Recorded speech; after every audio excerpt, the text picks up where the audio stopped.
حضور سید عالم علیہ السلام فرماتے ہیں اللہ حیا فرماتا ہے کہ اس کا بندہ اس کے سامنے ہاتھ پھیلائے اور اللہ اس کے ہاتھوں کو خالی واپس کر دے۔ اللہ حیا فرماتا ہے۔ کیا معنی ہے کہ اللہ تبارک و تعالی لحاظ کرتا ہے اس بات کا کہ اس بندے کی امید نہ ٹوٹ جائے، رب کی بارگاہ سے جو اس کی توقع ہے وہ توقع نہ ختم ہو جائے۔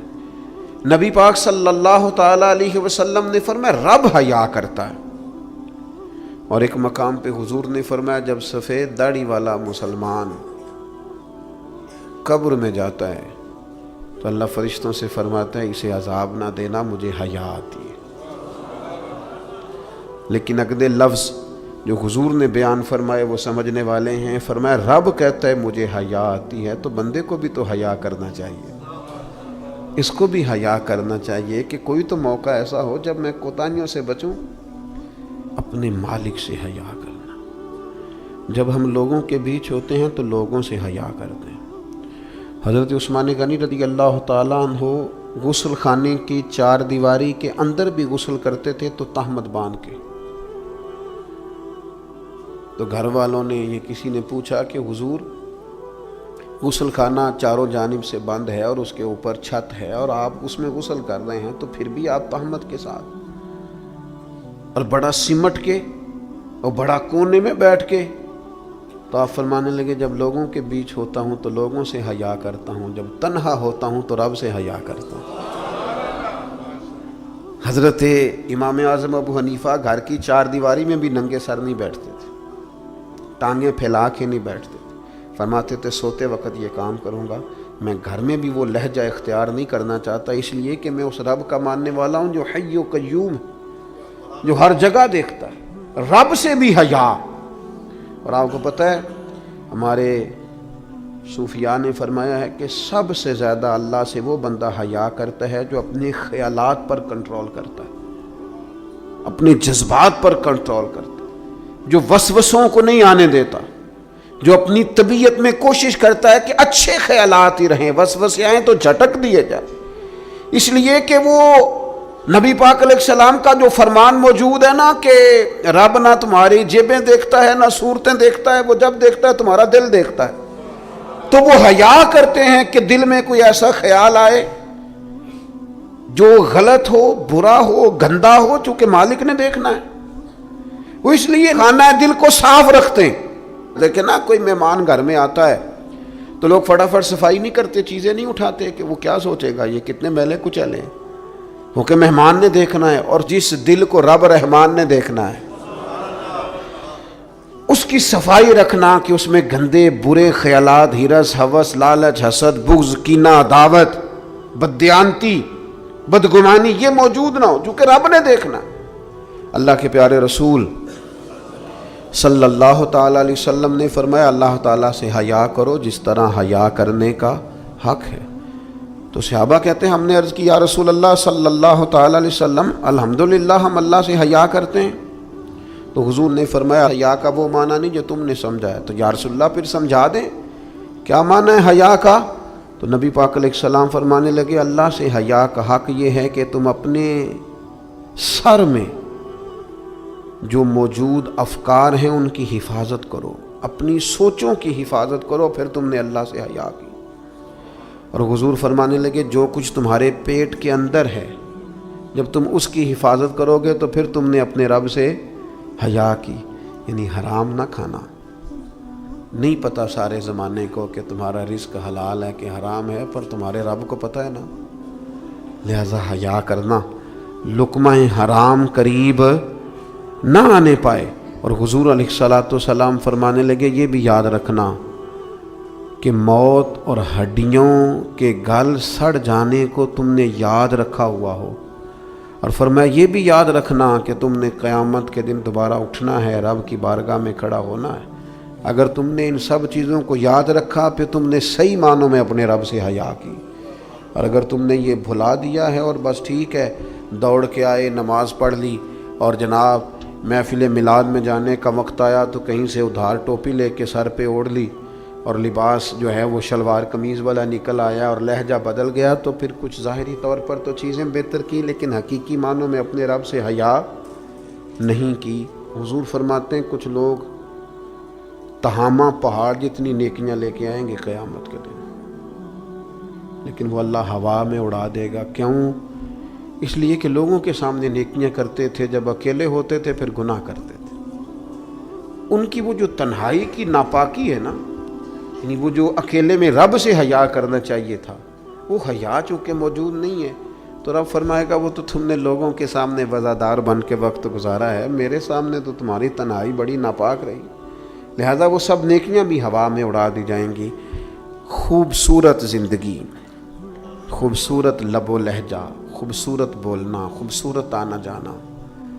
میں طلباء سے کہا کرتا ہوں کہ بڑی پسند کا بھی تمہارا کھانا پکا ہوا ہو تو اس طرح نہ کھاؤ کہ محسوس ہو کہ پتہ نہیں کتنی دیر کے بعد کھا رہا۔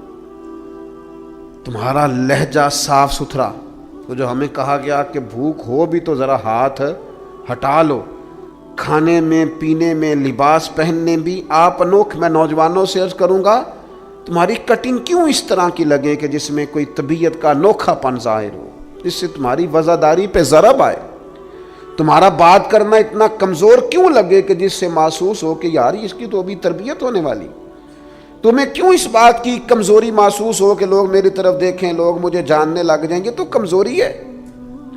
ایک خوبصورت وزاداری، یعنی خدا جانے بلندی ہے کہ پستی پر جہاں میں ہوں وہاں کوئی نہیں ہے۔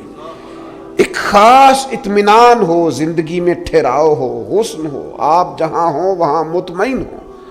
آپ کی طبیعت بتائے کہ اللہ تعالیٰ نے آپ کو سکون عطا فرمایا ہوا ہے، ٹھہراؤ ہے، خدا کا شکر ہے، دولت ہے، صحت ہے، بچے ہیں، اولاد ہے، دوست اچھے ہیں۔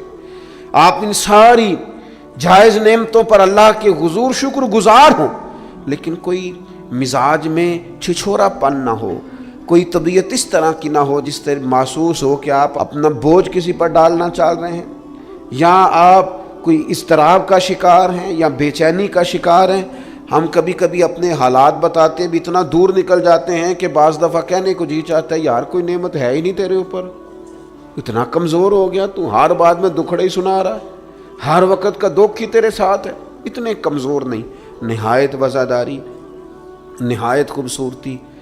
حضرت ابو ذر غفاری ایک کمبل میں وقت گزارا ہے، مدینے سے دور ربضہ میں زندگی گزاری، 5 لوگوں نے جنازہ پڑھا ہے، اسی کسی دے کچھ بھی نہیں لگتے، نہ کوئی ساڈا دردی، لیکن رسول کریم نے فرمایا زمین کے اوپر اور آسمان کے نیچے میرے ابو ذر سے سچا بندہ کوئی نہیں۔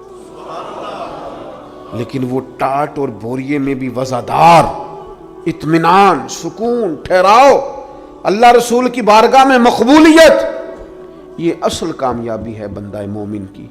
نبی پاک علیہ السلام نے صحابہ سے پوچھا کہ وہ کون سا درخت ہے جس کی مثال مومن کی طرح ہے، تو حضرت عبداللہ ابن عمر فرماتے ہیں مجھے سوال کا جواب آتا تھا کہ وہ کھجور کا درخت ہے، لیکن چونکہ حضرت عمر بیٹھے تھے میرے والد، چونکہ حضرت صدیق اکبر بیٹھے تھے، چونکہ حضرت عثمان غنی بیٹھے تھے، چونکہ علم و حکمت کے تاجور مولا علی بیٹھے تھے، مجھے جواب آتا تھا۔ لیکن حضرت عبداللہ ابن عمر فرماتے ہیں حیا مانے تھی، حیا نے مجھے منع کیا کہ اتنے بزرگ بیٹھے ہوں اور تو جواب دیتا پھرے۔ ہمارے مفسرین کرام نے یہاں لکھا ہے کہ اساتذہ اور مشائخ کی موجودگی میں علم بتانا بھی منع ہے۔ آپ کے بڑے بیٹھے ہوں آپ تقریر کرنے سے بھی لحاظ کریں، آپ وہاں کوئی مسئلہ نہیں بیان کریں، یہاں تو بڑے معاملات اور ہو جاتے ہیں۔ ہمیں اپنے بزرگوں کے سامنے ایک خاص وزاداری وہ بندے کو خوبصورت کرتی ہے۔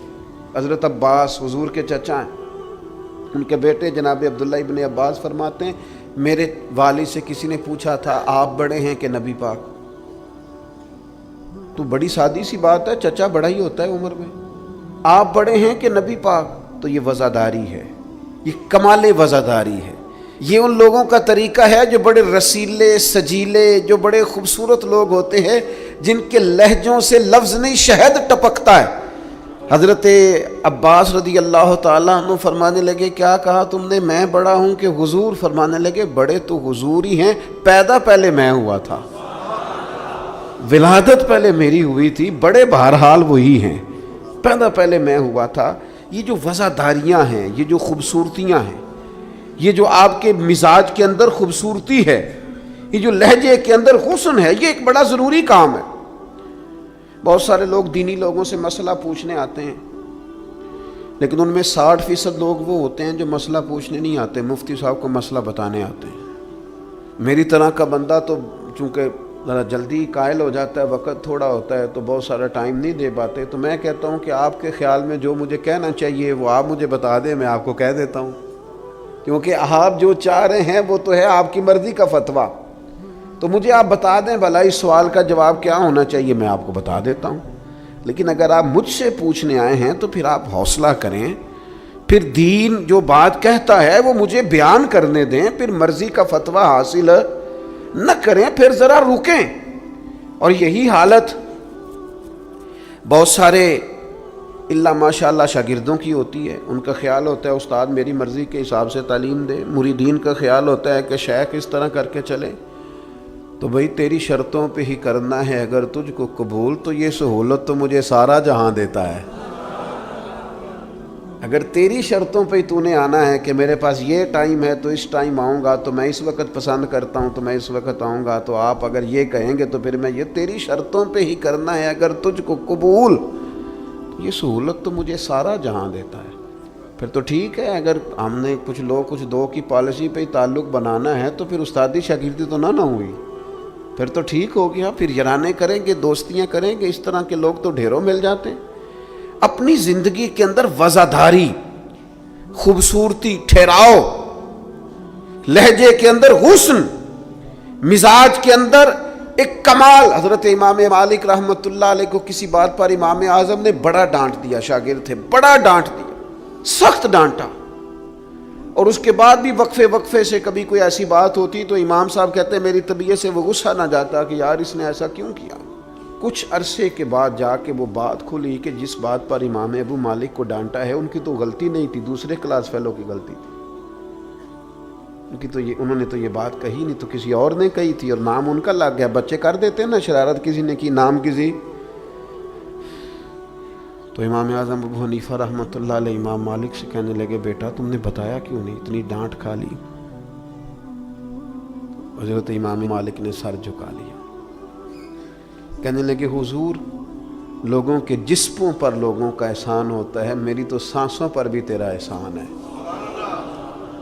میری سانسیں بھی تیری مقروض ہیں۔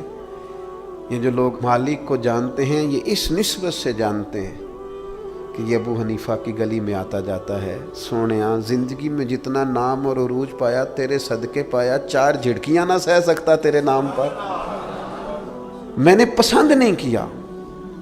اور پھر آپ نے پوچھا بھی تو نہیں نا کہ بتاؤ، آپ نے کہا ڈانٹ کھانی ہے تو دکھ قبول محمد بخشا بس راضی رہن پیارے، کوئی حرج نہیں۔ آپ نے کہا ڈانٹ کھانی ہے تو کھا لیتی، اس میں حرج والی کون سی بات؟ یہ خاص وزاداری، یہ خاص خوبصورتی۔ میں آپ سے عرض کروں، ہمارے گھروں میں جو بڑے بوڑھے ہوتے ہیں نا، وہ جب پڑھی لکھی بہو لے کے آتے ہیں نا تو اس کا مطلب یہ تھوڑی ہوتا ہے کوئی بیچارے ہامتے کامتے رہیں گے، ڈرتے رہیں گے کہ جناب بہو بڑی پڑھی لکھی ہے یا داماد بہت پڑھا لکھا ہے تو کوئی ایسی بات نہ ہو جائے کہ وہ کہے او بابے کو تو پتہ ہی نہیں۔ پڑھا لکھا وہ بندہ ہوتا ہے جو دوسروں کے مزاج کی رعایت کرے، جو تھوڑا سا سمجھے کہ میری اس چیز کی وجہ سے کوئی شخص کسی کمزوری کا شکار تو نہیں ہو رہا۔ اگر آپ نے تربیت کی ہے تو پھر تربیت کا معنی تو یہ ہونا چاہیے کہ اسے ادب بھی کرنا آئے، پیار بھی کرنا آئے، گھر کے بزرگوں کے حق میں اس کے رویے میں نرمی بھی آئے۔ اور اگر آپ نے تربیت یہ کی ہے کہ ہم چما دیگرے نیز، تمہاری طرح کا دوسرا کوئی نہیں، تو پھر یاد رکھو اگر تمہاری طرح کا دوسرا کوئی نہیں نا تو پھر تمہیں بھی کوئی ماننے کو تیار نہیں ہے۔ پھر جعلی روب اور ہوتا ہے اور دلوں میں محبت اور ہوتی ہے، پھر ان چیزوں میں فرق ہوتا ہے۔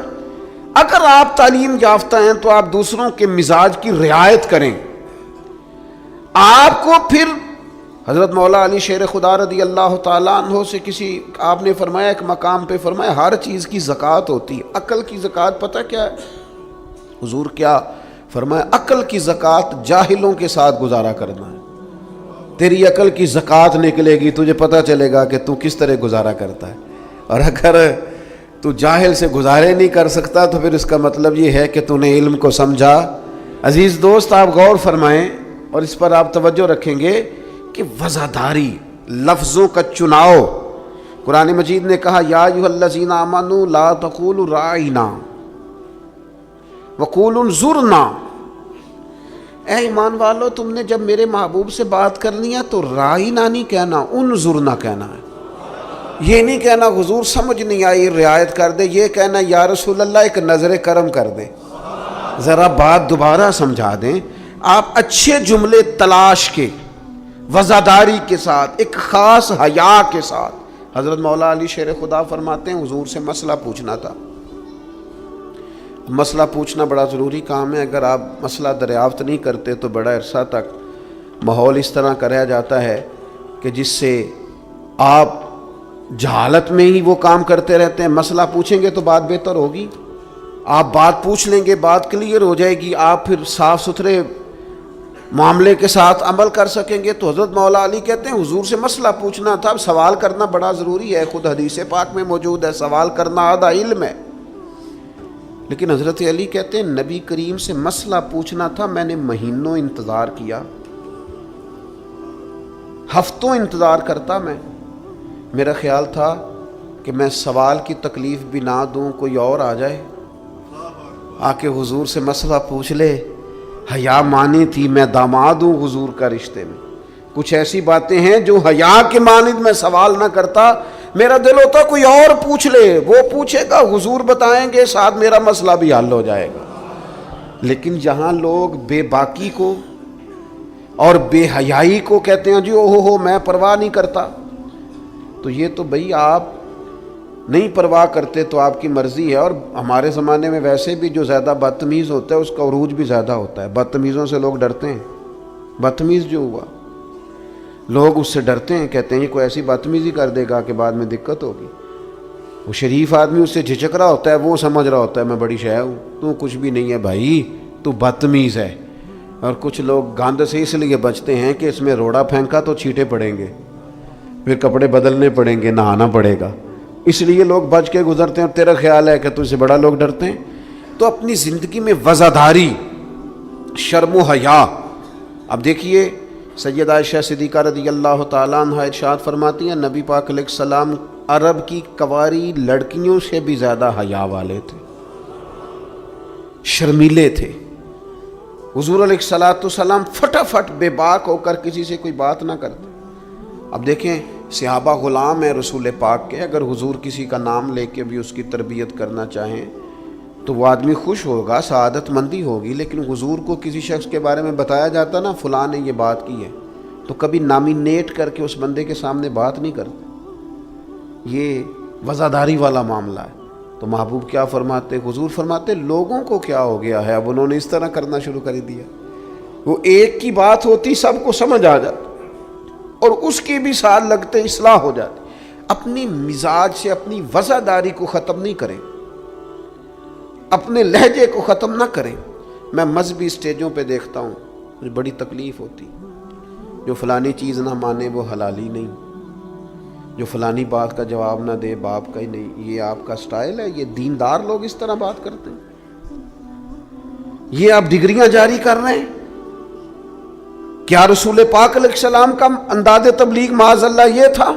میں کیا کروں، صرف میں دینی لوگوں کی بات نہیں کر رہا۔ جو آدمی گندے لطیفے سناتا ہے نا اسٹیج پہ بیٹھ کے، اس کی آپ فین فالوئنگ دیکھیں کتنی زیادہ ہے، سٹیٹس کیا ہے، گند بولتا ہے، لطیفے سناتا ہے، اور اس کو سننے والوں کی تعداد کیا، او آ رہی ہے دنیا ٹوٹ کے پڑ رہی ہے۔ یہ ہمارے معاشرے کے مجموعی مزاج کی عکاسی کرتی ہے کہ وزاداری کس حد تک ختم ہو گئی، اپنے انداز میں، اپنے لب و لہجے میں، خاص شرم و حیا، خاص خوبصورتی۔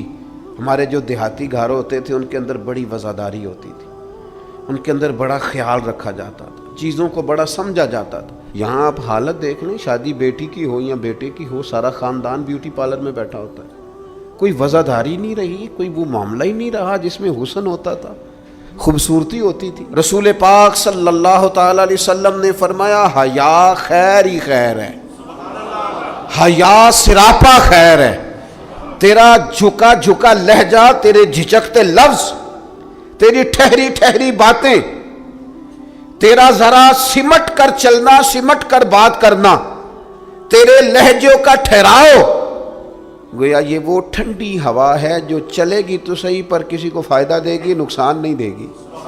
لیکن اگر تیرا خیال طوفان بننے کا ہے، پھر ایسا نہ ہو کہ درخت بھی ٹوٹیں، رستے بھی بند ہوں، عمارتیں بھی گریں. حضور نے فرمایا حیا خیر ہی خیر ہے، حیا جہاں آتی ہے خیر لاتی. نبی پاک صلی اللہ تعالی علیہ وآلہ وسلم ایک جگہ سے گزرے، یہ بخاری میں موجود ہے، تو ایک شخص اپنے بھائی کو سمجھا رہا تھا. اسے کہہ رہا تھا یار تو بڑا ہی شرمیلا ہے، اس طرح بھی کوئی کام ہوتا ہے؟ تیری شرم و حیا کی وجہ سے بڑے مسائل بنتے. بھائی کو ڈانٹ رہا تھا کہ تو اس قدر زیادہ جھجکتا ہے، شرمیلا ہے کہ بڑے ہمارے مسائل خراب ہو گئے تیری جھجک کی وجہ سے. تو حضور قریب سے گزرے تو یہ میرے کریم کا انداز دیکھیے، حضور فرمانے لگے اسے کچھ نہ کہہ، اسے چھوڑ دے، اس لیے کہ حیات و ایمان کا حصہ ہے، حیات و ایمان کا حصہ ہے. اور ایک حدیث میں حضور نے فرمایا 70 سے زیادہ شاخیں ہیں ایمان کی، اور حیا بھی ایمان کا حصہ ہے. آپ وزادار رہیں، آپ میں خوبصورتی رہے، آپ تھوڑا سا انتظار میں رہیں، آپ تھوڑا سا رکیں، آپ کوئی اپنے مزاج کے اندر کوئی ایسا چھچورا پن پیدا نہیں کریں جس سے آپ کی طبیعت، آپ کا لہجہ، آپ کا انداز، آپ یقین کریں سنجیدہ لوگ تو حجروں میں چلے گئے. ایک بہت بزرگ تھے، عالم بھی تھے، تو کچھ سیاسی سوجھ بوجھ اچھی رکھتے تھے. میری ان سے ملاقات ہوئی تو میں نے ان سے کہا کہ صاحب آپ کو تو بڑا اچھا سیاستدان سمجھا جاتا تھا، تو کیا ہوا آپ چھوڑ گئے؟ کہنے لگے موجودہ سیاست سے وزاداری رخصت ہو گئی، لہذا ہم نے بھی ارادہ کیا ہے کہ اب یہ دامن بچانے والا کام ہے، لہذا قبل از وقت بھرا میلہ چھوڑ دینے کا ارادہ کیا ہے. اب یہ ماحول ہمارے والا نہیں رہا، ہم دامن بچانے کا ارادہ کیا ہے کہ اس میں وزاداری نہیں. میرے عزیز کبھی بھی اپنے مزاج سے، اپنے مرتبے سے، اپنے وقار سے نیچے اتر کر کبھی کوئی بات نہ کریں، کبھی کوئی کاروبار نہ کریں، کبھی کوئی لین دین نہ کریں. آپ اپنی وزاداری، اپنا حسن، اپنے ایمان اور تقوی کے ثمرات کی حفاظت کریں، کسی جگہ کوئی کمزوری نہیں دکھائیں. آپ اس خوبصورتی کا شکار رہیں جو اسلام نے عطا کی، اور اسے اپنے دامن میں بہت بڑی نعمت سمجھ کے سما کے رکھیں، کوئی کمزوری نہ دکھائیں. تھوڑی سی مشکل ہوتی ہے جب انسان زمانے کے ساتھ مل کے نہیں چلتا تو مشکلات آتی ہیں تھوڑی بہت.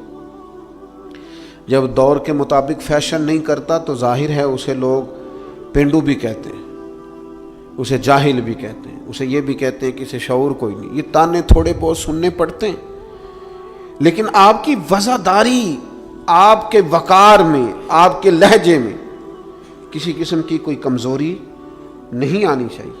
آپ ایک نمونہ ہیں، اور یہ مت سمجھیے گا کہ لوگ صرف آپ کی تقریر سے تاثر لیتے ہیں. آپ کا نمونہ عمل آپ کے گھر سے لے کر دوستوں کی محفل تک وہ شمار کیا جاتا. آپ بڑی خوبصورتی کے ساتھ حضرت غوث اعظم رضی اللہ تعالیٰ عنہ 2000 دینار کا جوڑا پہن کے جمعے کا خطبہ دیتے تھے. 2000 دینار کا جوڑا. تو آپ کی اہلیہ نے ایک دن کہا کہ حضرت کئی دفعہ ایسے ہوتا ہے کہ صبح کا کھانا گھر میں ہوتا ہے اور شام کا نہیں ہوتا، لیکن آپ جب منبر کی طرف بڑھتے ہیں تو آپ کا لباس اتنا شاہانہ ہوتا ہے کہ لوگ سمجھتے ہیں پتہ نہیں ہم کتنے کو مالدار ہیں. تو حضرت فرمانے لگے یہی تو میں چاہتا ہوں، میں نہیں چاہتا کہ میں پھٹے کپڑے پہن کے رکھوں اور لوگ جاتی دفعہ میرے ہاتھوں میں نذرانہ تھما کے جائیں کہ یہ رکھ لیں، لباس لے لیجئے گا. فرمایا اس طرح کا لباس پہنیں گے، اس طرح کی وزاداری اختیار کریں گے کہ جدھر جدھر سے گزریں گے لوگ سمجھیں گے کہ اللہ نے دینداروں کو بڑا بے نیاز بنایا ہوا ہے. ہم اپنی وزاداری کے اندر کیوں کوئی کمزوری لائیں؟ اپنے مزاج کے اندر آپ یقین کریں حضرت سعدی شیرازی قرضہ پکڑ کے مہمان نوازی کرتے تھے. قرضے پکڑ پکڑ کے لوگوں کو کھانا کھلانا، اس لیے کہ وزاداری قائم رہے، اور کسی جگہ کسی کمزوری کا اظہار نہیں کرنا تاکہ کسی کو پتہ نہ چل جائے، کوئی یہ نہ سمجھے کہ دین کے نام پہ آئے ہیں تو بار بار یہاں سے سوال ہو رہا ہے۔ تو یہ حیا ہے، یہ خوبصورتی ہے، یہ مزاج کا حسن ہے، نہ بھی رش ہو، نہ بھی نعرے ہوں، نہ بھی زیادہ لوگ جانتے ہوں، لیکن انسان کی طبیعت وزادار ہو، اس کے اندر اطمینان ہو۔ اور کچھ لوگ اتنے مطمئن ہوتے ہیں، ان کی زندگی میں اللہ رسول پر بھروسہ اتنا مضبوط ہو جاتا ہے، ان لوگوں کی زندگیوں کے اندر صبر اور شکر اتنا غالب ہوتا ہے، ان کے لہجے کے اندر ٹھہراؤ اتنا زیادہ ہوتا ہے کہ ان سے مل کر جینے کو جی چاہتا ہے، ان سے ملاقات کر کے انسان کو زندگی گزارنے کا لطف آنے لگتا ہے، یعنی جن سے مل کر زندگی سے پیار ہو جائے وہ لوگ آپ نے شاید نہ دیکھے ہوں، مگر ایسے بھی ہیں جن سے مل کر زندگی سے پیار ہو جائے، انسان کو ٹھہراؤ نصیب ہو، کرم نصیب ہو، ہوتے ہیں ایسے لوگ۔ اس لیے ایسے لوگوں کے پاس بیٹھیں، ایسے لوگوں کی صحبت اختیار کریں، ایسے لوگوں کی بات سنیں۔ اللہ کریم ہم سب کے دلوں میں اطمینان اور سکون عطا فرمائے، اور اللہ تعالی محبوب کے قدموں کا صدقہ ہمیں وزاداری نصیب کرے۔